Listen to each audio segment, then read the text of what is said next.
Radhe Radhe. Farm to future के platform पे एक बार फिर से आपका स्वागत है। किसान भाइयों, जैसा कि आप देख पा रहे हैं, इस समय खरीफ के सीजन की मुख्य फसल धान की फसल किसानों की खेतों में तैयार खड़ी है। फसल तैयार है, ज़मीन के तैयार होने का इंतज़ार किया जा रहा है। पिछले 15 दिनों से लगातार बारिश और अभी भी बादलों का झुंड और बारिश रुक रुक कर जारी है। उसके कारण ज़मीन गीली है और कहीं ना कहीं मौसम जो है वो किसानों के लिए परेशानी का कारण बना हुआ है। जैसे ही मौसम खुलेगा, इन फसलों की कटाई का काम बड़े पैमाने पर चालू हो जाएगा। खरीफ के फसल, धान की फसल की कटाई और रबी के फसलों की बुआई में जो है वो किसान व्यस्त हो जाएगा। और उस समय किसान के लिए जो एक सबसे बड़ी समस्या होगी वो होगी कटाई के बाद इन धान के फसलों के अवशेष की समस्या, पराली की समस्या। आज पराली की समस्या जो है वो हमारे भारत में एक बड़ी समस्या के रूप में उभर कर सामने आई है। इस पर छुटकारा पाने के लिए किसान जो हैं वो बड़े स्तर पर अपने खेतों की पराली में आग लगा देते हैं, जो कहीं न कहीं से पर्यावरण के लिए खतरा है और ये किसान के धर्म के खिलाफ है, क्योंकि उस आग से खेत की मिट्टी भी जो है वो बर्बाद हो रही है, बंजर होती जा रही है। अब यहां पे सवाल ये उठता है कि क्या किसान के पास पराली में आग लगाना है उसके सामने एकमात्र विकल्प है, या इसके अलावा भी विकल्प मौजूद हैं। इन विषयों पर चर्चा करने से पहले मैं चाहूंगा कि अगर मेरा प्रयास आपको अच्छा लगे तो मेरे इस चैनल को लाइक करें, सब्सक्राइब करें और ज़्यादा से ज़्यादा लोगों को शेयर करें, ताकि ये जो जागरूकता का अभियान है इस प्लेटफॉर्म के माध्यम से वो तेजी से लोगों के बीच में पहुंचे। किसान भाइयों, पराली की समस्या आज कृषि में एक बहुत बड़ी समस्या है। जो भी किसान धान की खेती करते हैं, उनकी फसल की जो कटाई होती है वो ज़्यादातर किसानों की कंबाइन मशीन के द्वारा, हार्वेस्टर के द्वारा की जाती है। हार्वेस्टर से कटाई होने के बाद खेतों में धान का जो फसल अवशेष है वो बड़े पैमाने पर बच जाता है। हम अपने भाषा में पुआल उसको कहते हैं, बहुत जगह पे पराली के नाम से जाना जाता है। और इस पराली में किसान जो है वो सबसे सुविधाजनक जो काम करते हैं वो उन परालियों में आग लगा देते हैं।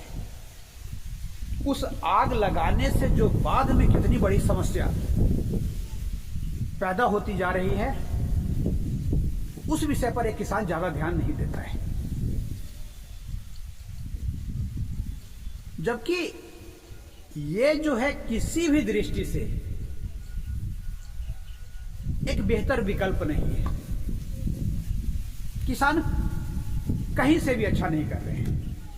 इसके अलावा भी हम उन परालियों से और बेहतर तरीकों से छुटकारा पा सकते हैं। आज आपको कई न्यूज चैनलों पे सुनने को मिल जाता है कि पराली की समस्या के कारण जो है वो वायुमंडल का जो है वो पॉल्यूशन लेवल जो है वो काफी हाई हो गया।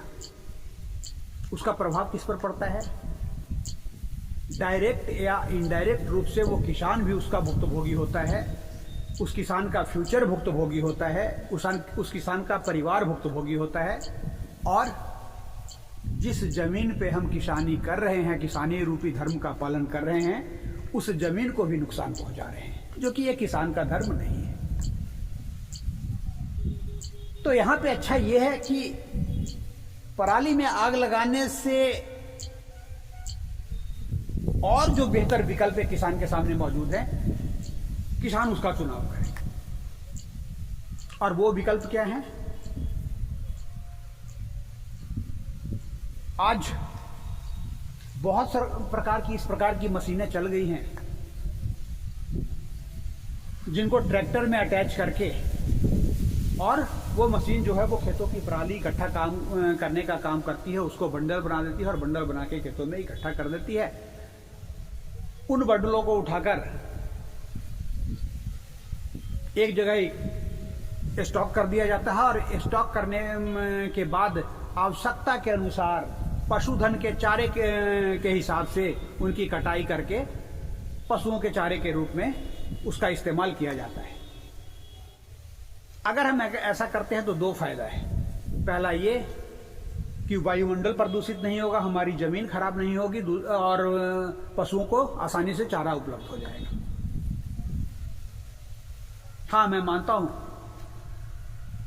कि इन क्षेत्रों में सरकार को विशेष रूप से बढ़ चढ़ कर प्रयास करना चाहिए, लेकिन उनके जो प्रयास हैं वो जमीन पे नहीं उतर पा रहे हैं, ये कमी है। लेकिन उसके बाद भी हमें अपने सामने के बेहतर से बेहतर विकल्प को तलाशने की कोशिश करनी चाहिए। आज कई आईआईटी संस्थान जो हैं वो इन परालियों से बर्तन बनाने का काम, खिलौने बनाने का काम, गुलदस्ते बनाने का काम की ओर लोगों को प्रेरित करने की कोशिश कर रहे हैं। तो ये भी एक विकल्प है, बेहतर विकल्प है। इसके अलावा अगर किसानों के पास इस प्रकार की सुविधा नहीं है तो आज हर किसान के पास जो सबसे बेहतर विकल्प है अपनी पराली से निजात पाने का, वो है डिकम्पोजर। हमारे देश में कई कृषि संस्थान जो हैं वो निरंतर किसानों की परेशानियों को कम करने के प्रयास में प्रयत्नशील हैं, और उनके इन्हीं प्रयत्नों का परिणाम है डिकम्पोजर। आपने पूसा डिकम्पोजर का नाम सुना होगा, पूसा कृषि संस्थान का भी नाम सुना होगा। पूसा कृषि संस्थान दिल्ली के ICAR डिपार्टमेंट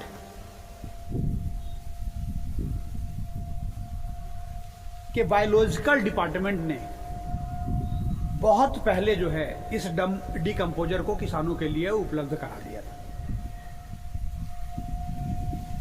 और निरंतर वो इसमें सुधार भी करते रहे हैं। उनका जो पहला डिकम्पोजर आया था वो लिक्विड के रूप में था,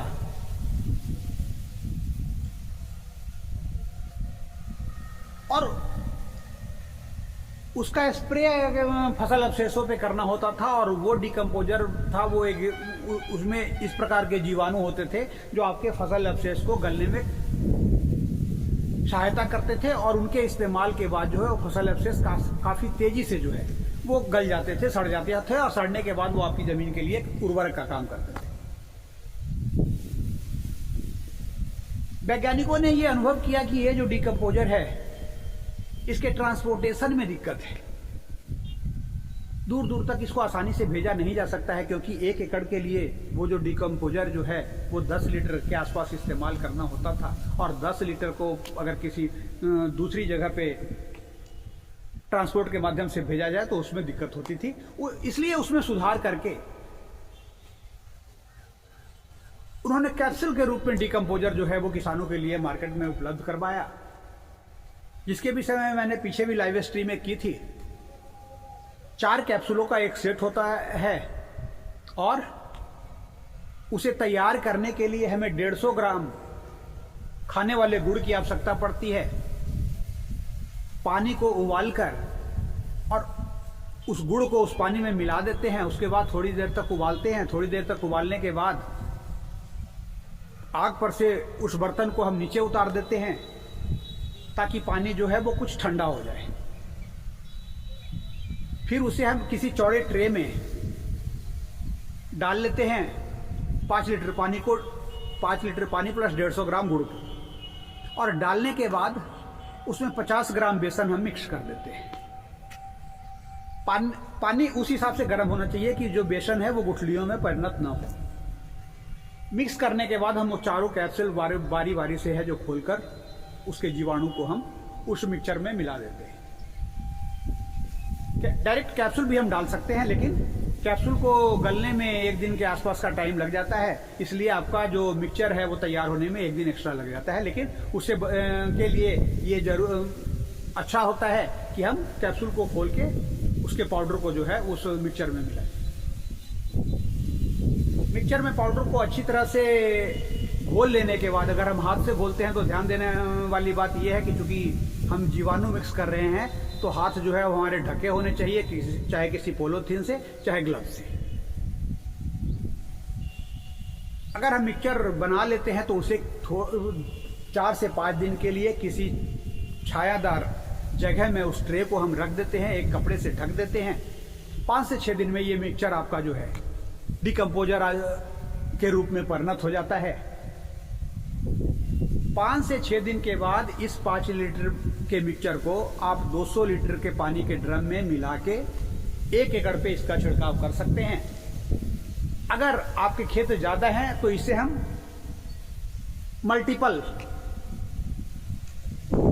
करके अपने मिक्सचर की मात्रा को और बढ़ा सकते हैं। उसके बाद हमें फोलियर स्प्रे के रूप में अपने खेतों में इसका छिड़काव करना होता है। छिड़काव करने के बाद जो फसल अवशेष है वो काफी तेजी से सड़ना चालू कर देते हैं। 10 दिन से 12 दिन के बाद वो फसल अवशेष सड़कर एक खाद के रूप में आपकी मिट्टी को फायदा पहुंचाते हैं, और किसान को किसी भी रूप में उस खाद के फायदे को लेने से चूकना नहीं चाहिए।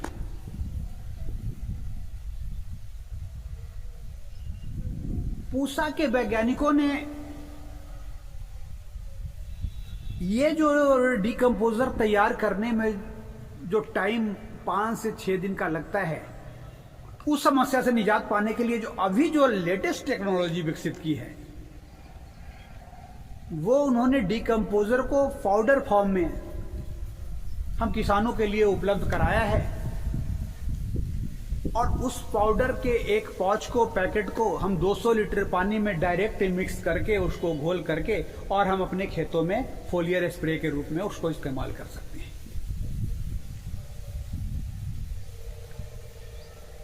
उसके बाद खेतों में एक जुताई करवा दें, जिससे मिट्टी और वो फसल अवशेष हैं वो आपस में मिल जाएं।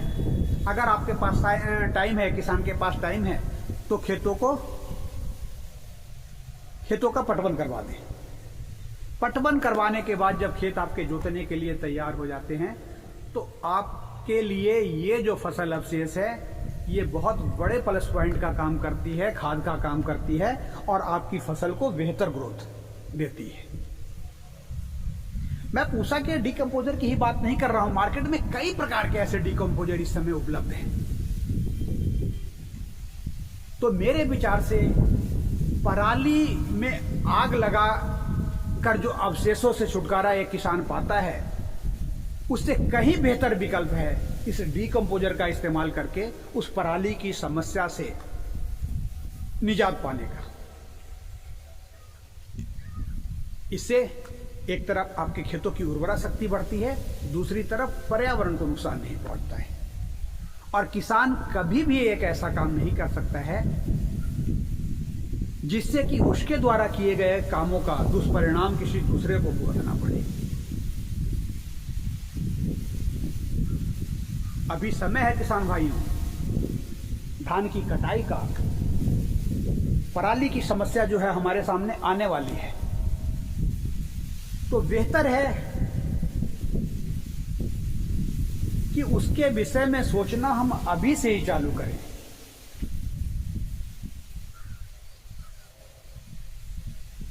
आपको डिकम्पोजर किस प्रकार से मंगाना है, ये आपको स्क्रीन पे अच्छी तरह से दिखाई दे रहा है। इन नंबरों का इस्तेमाल करके आप आसानी से डिकम्पोजर आप घर बैठे मंगा सकते हैं।